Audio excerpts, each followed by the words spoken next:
Depuis le lancement de la mission Artemis 2, les complotistes qui pensent que nous ne sommes jamais allés sur la Lune se sont pas mal réveillés, on en voit pas mal dans les commentaires sous les vidéos qui montrent des images de la Lune, donc on s'est dit que c'était l'occasion de répondre à quelques interrogations qu'on a pu lire sur les réseaux sociaux. Dans une interview de M6, il y a un astronaute qui dit que pour l'instant, l'ascenseur pour descendre sur la Lune n'est toujours pas au point et n'existe toujours pas. Alors comment il y a 50 ans, on a réussi à aller sur la Lune et aujourd'hui on pourrait pas?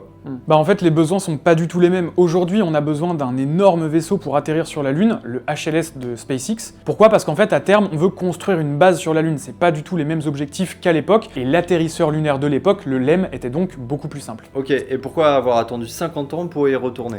Alors, en fait, les missions lunaires, faut quand même comprendre que c'est quelque chose qui est vraiment très politique. À l'époque, c'était un contexte de guerre froide entre les États-Unis et la Russie, et dans ce contexte-là, c'était argent illimité. Après ça, les budgets ont drastiquement diminué, donc les missions Apollo 18, 19 et 20 ont été tout simplement annulées. Déjà parce que politiquement, ça y est, c'est fait, on a marché sur la Lune. Et puis parce que, il faut bien le dire, il n'y a pas de pétrole sur la Lune. Bref, aujourd'hui avec Artemis, même si on retrouve un petit peu cet esprit de compétition, cette fois-ci entre les US et la Chine, clairement, on n'a pas du tout budget illimité comme dans les années 60, donc il faut faire aussi bien, voire mieux, avec moins d'argent. Et au final, à très long terme, si on y retourne maintenant, c'est aussi pour se préparer à aller encore plus loin à l'avenir. Je pense bien évidemment à la planète Mars, mais là, je suis même pas sûr de voir ça de mon vivant. Ok, Neil Armstrong, c'est le premier à avoir marché sur la Lune, mais du coup, il a été filmé, donc ça veut dire qu'il y avait déjà quelqu'un sur la Lune? Enfin, comment il a été filmé en fait? En fait, c'est très simple, la caméra qui le filme, elle était fixée à l'extérieur du LEM, donc voilà, c'est une caméra comme on peut en avoir actuellement sur Artemis qui filme à l'extérieur. Il y avait personne sur la Lune, c'est juste une caméra qui était sur le côté du vaisseau. Ok,